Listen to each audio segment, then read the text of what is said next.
କଥାରେ ଅଛି ଆଜ୍ଞା, ବିବାହଟା 7 ଜନ୍ମର ଗୋଟେ ସାଥୀ ବା ଜୀବନ ସାଥୀ ବାଛିବାକୁ ବିବାହ କୁହାଯାଏ। ବା ବିବାହଟା ଦୁଇଟି ମନର ମିଳନ ହୁଏ, ଦୁଇଟି ପରିବାରର ମିଳନ ହୁଏ।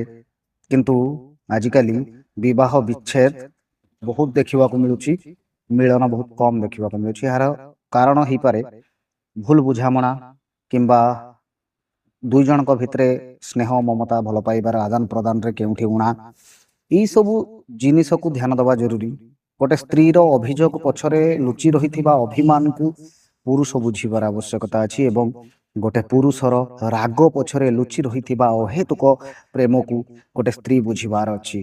ଏବେ କଥା କଥାରେ ଡିଭୋର୍ସ, ଏବେ କଥା କଥାରେ ଛାଡ଼ପତ୍ର, ଏବେ କଥା କଥାରେ ଅନ୍ୟକୁ ଆଙ୍ଗୁଠି ଉଠାଇବା ଭଳି ପରିସ୍ଥିତି ଉପୁଜୁଛି। ଆଉ ଦୁଇଟି ପରିବାର, ଦୁଇଟି ମନ ସବୁଦିନ ପାଇଁ ଅଲଗା ହେଇଯାଉଛନ୍ତି।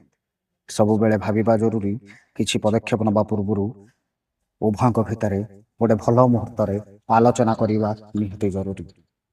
ଏଇ ତ ଜୀବନର କଥା।